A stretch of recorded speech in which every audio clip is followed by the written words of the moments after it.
Hello दोस्तों, मेरा नाम रोहित है और आज हम बात करेंगे इस हफ्ते की टेक मसाला न्यूज़ के बारे में।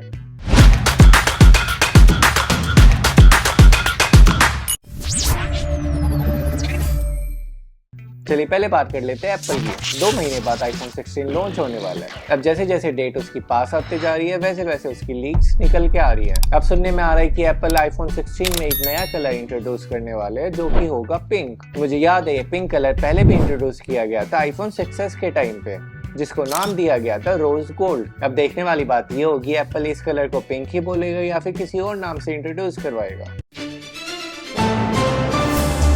दोस्तों अब आ चुका है iOS 18 पब्लिक बीटा वर्जन में। चाहे तो आप अपने डिवाइस में इसको इंस्टॉल कर सकते हैं। ऑल्दो मैं आपको एडवाइस नहीं करूंगा कि आप iOS 18 का पब्लिक बीटा वर्जन इंस्टॉल करें अपने पर्सनल डिवाइस में। एक्चुअल में पहले से तो ये स्टेबल वर्जन में है बट फिर भी अभी बीटा में है। मैं आपको रिकमेंड करूंगा कि जब iOS 16 लॉन्च हो जाएगा मार्केट में उसी टाइम पे iOS 18 भी आ जाएगा, तभी आप उसका स्टेबल वर्जन डाउनलोड मारना। बट आप iOS 18 को अभी चलाना चाहते हैं तो आप पब्लिक बीटा वर्जन को इंस्टॉल कर सकते हैं अपने डिवाइसेज में।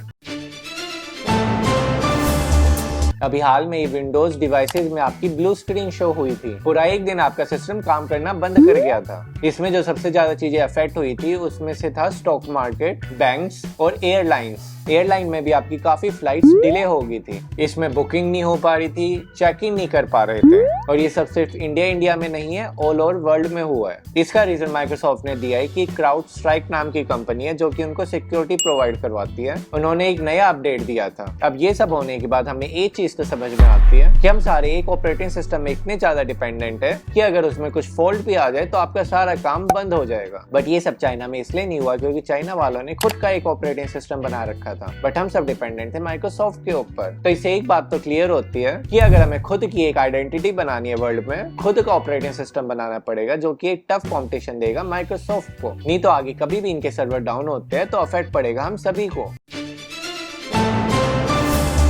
गूगल ने पिक्सल 9 प्रो फोल्ड का ऑफिशियली टीजर लॉन्च कर दिया। ये कुछ आपको इस तरीके का दिखने वाला है। अगर आप इसका कैमरा मॉड्यूल देखो तो काफी ये प्रीमियम दिखता है। अगर लुक वाइज की बात करें तो अभी जितने भी फोल्ड फोन मार्केट में आ रहे हैं उसमें से सबसे अच्छा अभी तक Google Pixel 9 pro fold phone ही दिखा। अब देखने वाली बात ये होगी कि इसका प्राइस क्या रहने वाला है। ये फोन लॉन्च हो जाएगा 14 अगस्त को और बताई जा रही है इंडिया में भी उसी दिन लॉन्च होगा। चलिए देखते हैं गूगल इसको किस तरीके से रिप्रेजेंट करेगा।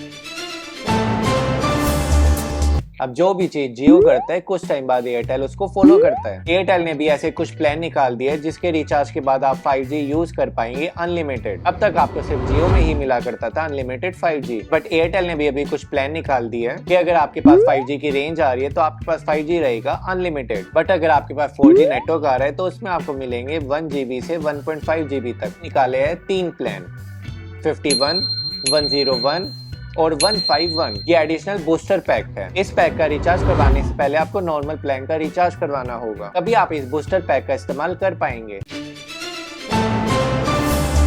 ChatGPT ने एक नया वर्जन निकाल दिया जिसका नाम है ChatGPT O। यहाँ पे O का मतलब है ओमनी। ये वाला वर्जन आपका ChatGPT 3.5 से 4 टाइम फास्टर होने वाला है। इसको नेक्स्ट वीक में लॉन्च कर दिया जाएगा। अब ChatGPT इतनी पावरफुल होती जा रही है कि OpenAI ने सोचा है कि वो खुद की एक AI चिप बनाए। अब उसके लिए OpenAI ने कांटेक्ट करा है ब्रॉडकॉम को। तो अब आपको जल्दी मार्केट में ChatGPT वालों की भी एक AI चिप मिलेगी। इलॉन मस्क ने कांग्रेचुलेशन बोला हमारे इंडिया के प्राइम मिनिस्टर नरेंद्र मोदी को। ट्विटर में सबसे ज्यादा जिस लीडर को फॉलो किया जा रहा है उनका नाम है नरेंद्र मोदी। इनके 100 मिलियन फॉलोअर्स हो चुके हैं। Xiaomi फिर से सैमसंग से आगे निकल गया और उसने पहली जगह बना लिया इंडिया में सेल्स में। Xiaomi ने ग्रो करा इंडिया में 18% से। Vivo ने 4% से ग्रोथ दिखाई है और उसका शेयर मार्केट है 18%, जबकि सैमसंग ने 8% लूज करा है और उसके अभी 17% शेयर मार्केट है। Realme 12% के साथ है और Oppo 11% के साथ। कर्नाटका गवर्नमेंट ने एक बिल पास करा है जिसमें उन्होंने कहा है कि प्राइवेट सेक्टर में रिजर्वेशन होनी चाहिए 50% लोकल्स की। मैं समझता हूँ गवर्नमेंट का सबसे वर्स्ट डिसीजन है क्योंकि बेंगलोर है आपका IT हब। अब जो नए स्टार्टअप शुरू होते हैं वो बेंगलोर में ही शुरू होते हैं और वहाँ पे सारे लोग आते हैं ऑल ओवर इंडिया से। अब कुछ टाइम पहले हरियाणा में भी ये डिसीजन लिया गया था पर जल्दी उसको वापस लिया गया क्योंकि प्राइवेट कंपनीज भी चाहते हैं उनके पास एम्प्लॉइज हो स्किल वाले, ना कि लोकल। तो मुझे लगता है जल्दी इनको डिसीजन वापस लेना पड़ेगा। अब पता नहीं कर्नाटका गवर्नमेंट को क्या हो गया। अब उन्होंने कहा जो वर्किंग आवर्स थे एम्प्लॉयज के वो थे 12 घंटे, अब उसको बढ़ा के 14 घंटे कर देने चाहिए ताकि काम जल्दी से जल्दी पूरा हो सके। अब इस चीज में कर्नाटका की एम्प्लॉयज यूनियन थी, उन्होंने अपोज करा है गवर्नमेंट का कि अगर एम्प्लॉयज 14 आवर्स कंपनी में काम करेंगे, 1 घंटा उनको सुबह आने में लगता है, 1 घंटा उनको जाने में लगता है, तो इसमें उनका वर्क लाइफ बैलेंस तो हो ही नहीं पाएगा। तो मेरे हिसाब से ये डिसीजन भी उनका गलत है। गवर्नमेंट ने पब्लिक को वार्न करा एक स्कैम के बारे में, जो कि स्कैम चल रहा है ई नोटिस स्कैम। इसमें आपके पास एक मैसेज आएगा जिसमें चालान दिया जैसे आप इस लिंक में क्लिक करेंगे आप उस साइट में पहुंच जाएंगे जहां पर आप गवर्नमेंट के ई चालान फिल करते हैं, बट एक्चुअल में ये साइट वो नहीं है। ये दिखती वैसी ही है बट ये साइट वो नहीं है। तो अब क्वेश्चन निकल के आता है कि आपको पता कैसे चलेगा ये साइट जेन्युइन है या आपके साथ फ्रॉड होने वाला है। तो गवर्नमेंट की कोई भी साइट होगी उसमें लास्ट में लिखा होगा gov.in। अगर ये सब लिखा है तो आप उस साइट में जा सकते हैं, ये सेफ है। और बाकी आप कार इन्फो में जाकर भी चेक कर सकते हैं कि आपका चालान आ रहा है या नहीं आ रहा। अभी आपके स्क्रीन के आगे ई चालान की साइट का नाम भी आ रहा है। इस साइट में जाके आप चेक कर सकते हैं कि एक्चुअल में आपका चालान आया है या फिर नहीं आया है। एक बंदा आ रहा था यूनाइटेड अरब से इंडिया में, वो आ रहा था एयर इंडिया से। रास्ते में जैसे सभी पैसेंजर को ऑफर की जाती है ड्रिंक्स, रिफ्रेशमेंट और ये सभी चीजें ऑफर की गई थी उस आदमी को भी। और जब ड्रिंक्स आती है वो ड्रिंक्स को मना कर देता है, जब खाने पीने का आइटम आता था वो उसको भी मना कर देता था। इस चीज में कैबिन क्रू वालों को थोड़ा डाउट हुआ कि ये कुछ भी खा पी नहीं रहा है। तो दिल्ली में जब फ्लाइट लैंड हुई तो इस आदमी की पूरी चेकिंग की गई। तो उस चेकिंग में पता चला कि वो अपने पेट के अंदर 1 किलो सोना छुपा के ला रहा है जिसकी वर्थ थी 69 लाख। उसको अरेस्ट कर लिया गया। पर ये चीज देखो कितने टैलेंटेड लोग हैं दुनिया में।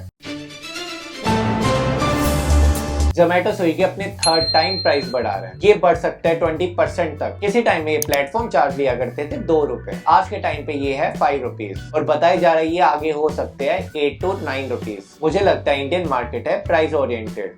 अगर आप ऐसे ही प्राइस इंक्रीज करते रहेंगे तो जोमेटो स्विगी को पब्लिक यूज करना बंद कर देगी। जैसे आप फिलहाल में एग्जांपल देख सकते हो, एयरटेल जियो ने जैसे ही प्राइस इंक्रीज करे तो लोगों ने स्विच कर दिया बीएसएनएल पे, जबकि उन्हें पता है बीएसएनएल के ऑलरेडी नेटवर्क नहीं है, बट फिर भी वो पे ज्यादा नहीं कर सकते जियो और एयरटेल को। अगर आपको इंडिया में बिजनेस करना है तो आपको प्राइस रखना पड़ेगा कम से कम। तो आज के लिए बस इतना ही था, अब मिलते हैं अगले हफ्ते।